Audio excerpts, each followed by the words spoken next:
بسم الله الرحمن الرحيم.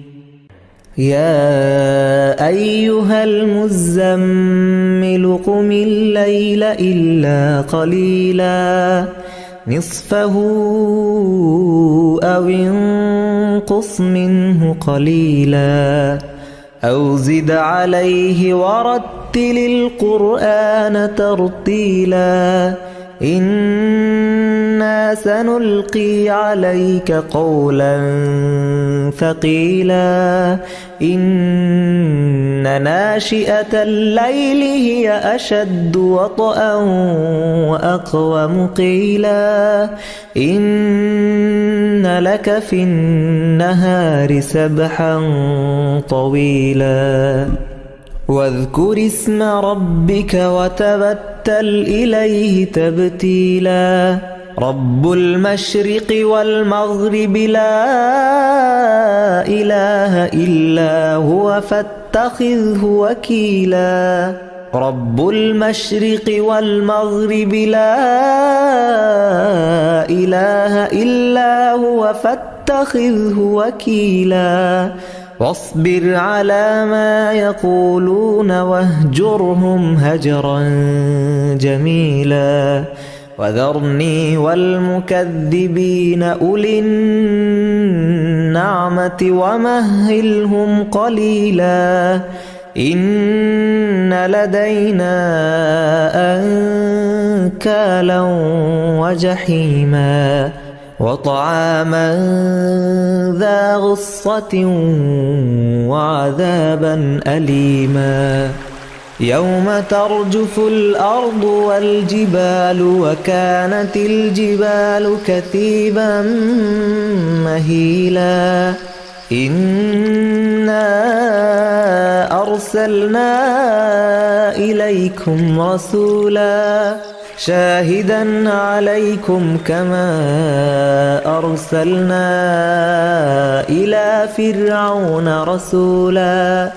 فعصى فرعون الرسول فأخذناه أخذا وبيلا فكيف تتقون إن كفرتم يوما يجعل الولدان شيبا السماء منفطر به كان وعده مفعولا إن هذه تذكرة فمن شاء اتخذ إلى ربه سبيلا إن ربك يعلم أنك تقوم أدنى من ثلثي الليل ونصفه وثلثه وطائفة من الذين معك والله يقدر الليل والنهار علم أن لن تحصوه فتاب عليكم فاقرؤوا ما تيسر من القرآن علم أن سيكون منكم مرضى وآخرون يضربون في الأرض يبتغون من فضل الله وآخرون يقاتلون في سبيل الله فاقرؤوا ما تيسر منه وأقيموا